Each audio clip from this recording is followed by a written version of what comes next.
नमस्कार दोस्तों, YouTube channel Kritika coaching HP में आपका स्वागत है। आज के इस वीडियो में क्लास 7th का तीसरा चैप्टर है सांख्यिकी और उसके दूसरे अभ्यास है अभ्यास 3B।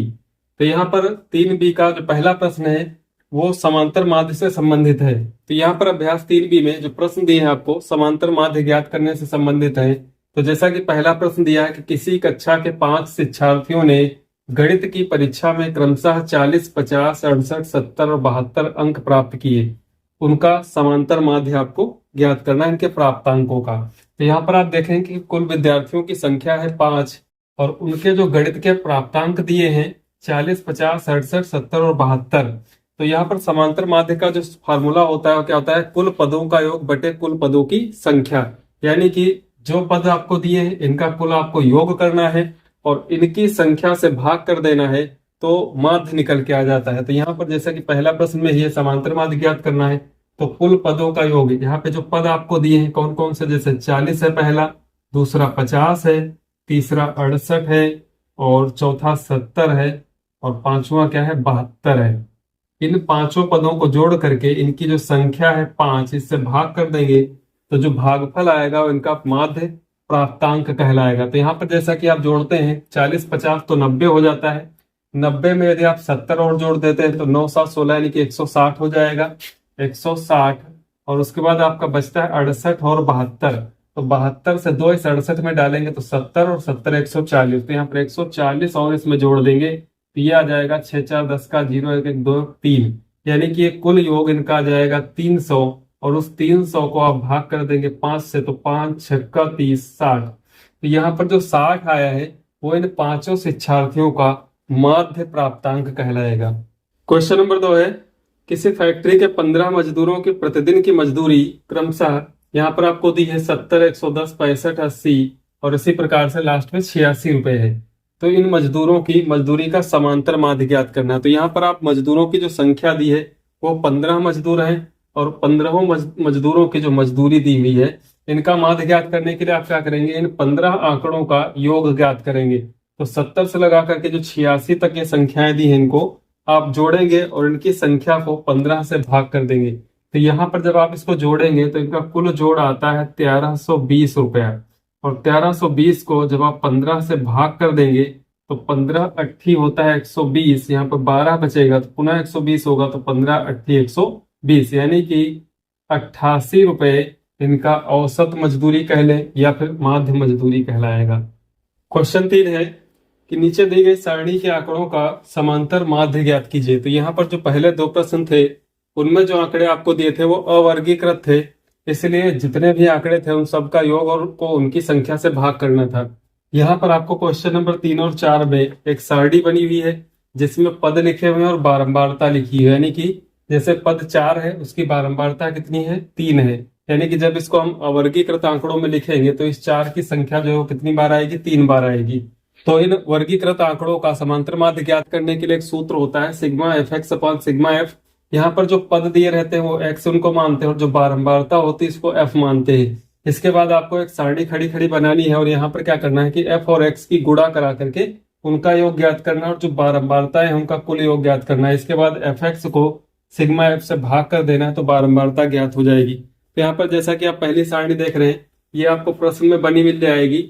यहाँ पर जो पद लिखा हुआ है इसको x मानेंगे और यहाँ पर जो बारंबारता लिखी है इसको f लिखेंगे। तो आप एक सारणी इस तरह से बनाएंगे, एक साइड में x हो जाएगा, दूसरी साइड में f हो जाएगा और तीसरा जो कॉलम आपको बनाना है वहां पर fx लिखना है, लेकिन f और x दोनों की गुणा करानी है। तो 4 3 12, यहाँ पर 12 गुणा करके लिख लेंगे। 6 और 4 की गुणा होगी 24 हो जाएगा। 8 और 2 की गुणा होगी 16 हो जाएगा। 10 दूना 20 होता है और 12 छंग 72 होता है और इसके बाद 14 अट्ठी 112 होता है। इन सभी को आप जोड़ लेंगे तो यहाँ पर 4 2 6 6 12, 12 और 4 हो जाएगा 16 का 6, हासिल 1 आ जाएगा। 1 1 2 2 4 1 5 2 7 7 14, 14 1 15 का 5, हासिल 1 आएगा और 1 1 2 हो जाएगा 256। इसके बाद बारंबारताओं का योग ज्ञात करते हैं तो 4 3 7 2 9 2 11 6 17 17 8 25। तो यहाँ पर आ जाएगा 25 इनका योग। अब इस 25 से समांतर माध्य ज्ञात करना है तो बार एक्स से लिखते हैं इसको। सूत्र होता है सिग्मा एफ एक्स अपान सिग्मा एफ, जो कि इसका योग आया 256 और सिग्मा एफ जो है वो दो कितना है 25 है। यहाँ पर 25 से भाग करेंगे 256 को, तो 25 से भाग करेंगे 256 को, एक बार पहाड़ा लगेगा 25 से कम 25, पूरा पूरा माइनस हो जाएगा, शेषफल 0 हो जाएगा। अगला अंक लेंगे 6 यहाँ पर, जो कि बहुत कम है, एक अंक उतारा है तो आपको एक बार पहाड़ा लगाना है, तो 0 बार लगा देंगे, तो यहाँ पर बच जाएगा 6। फिर इसके बाद दशमलव लगाएंगे, 0 बढ़ाएंगे, 25 दूना 50 लगाएंगे, तो यहाँ पर 10 बचेगा, एक 0 और बढ़ा करके 25 चक्कू 100 होता है। तो यहाँ पर आ जाएगा इसका उत्तर 10.24, जो कि इसका समांतर माध्य होगा। प्रश्न नंबर 4 है, जिसमें एक सारणी बनी हुई है कि छात्रों की ऊंचाई सेंटीमीटर में दी है 140, 147, 148, 149 इसी प्रकार से, और बारंबारताएं दी है 3, 4, 5, उनके सामने बारंबारता दी है। उपरोक्त आंकड़ों का समांतर माध्य ज्ञात करना है। तो यहाँ पर हमने एक सारणी बना ली है जिसमें जो ऊंचाई दी है सेंटीमीटर में उसको x माना है, और जो बारंबारता दी है उसको f माना है। इसके बाद आप जानते हैं कि इस x और f की गुणा करानी है, तो जो f दिया था उसका पहले सिग्मा f यानी कि उनका योग ज्ञात करना है, तो कुल योग है इनका 50। इसके बाद fx ज्ञात किया, तो यहाँ पर 140 गुणे 3 420 हुआ, यहाँ पर 147 गुणे 4 588 हुआ। गुणा करके आप लिख लीजिए, 148 गुणे 5 करेंगे तो यह आ जाएगा 740, 149 गुणे 6 करेंगे 894 हो जाएगा। इसी प्रकार 150 गुणे 10 करेंगे 1500, 151 को 7 से गुणा करेंगे तो 1057 हो जाएगा, 154 को 5 से गुणा करेंगे तो 770 होगा, और यहाँ पर 158 को 4 से गुणा करेंगे 632, फिर 159 को 4 से गुणा करेंगे 636, और 160 का ये दूना करेंगे यानी कि 2 से गुणा करेंगे तो 320। इनकी गुणा करने के बाद आपको सिग्मा एफ एक्स चाहिए, यानी कि जो बारंबारता और पदों का गुणनफल है, इनका योग ज्ञात करेंगे तो यह 7557 आता है। अब आपको सूत्र लगाना है कि बार एक्स बराबर सिग्मा एफ एक्स अपान सिग्मा एफ, यानी कि यहाँ पर जो योग आया है उसको सिग्मा एफ से जो बारंबारताओं का योग है उससे भाग करना है, तो 7557 बटा 50। अब यहाँ पर आप चाहें तो या तो इसको 50 से भाग कर लें, या फिर 2 से गुणा करा दे, अंश और हर दोनों में 2 से गुणा करा देंगे तो 2 सत्ते 14 का 4, हासिल 1, 2 पंचे 10 से 11, फिर हासिल 1 आएगा 2 पंचे 10 से 11, फिर हासिल 1, 2 सत्ती 14 1 15, और बटे में इसके हो जाएगा 100।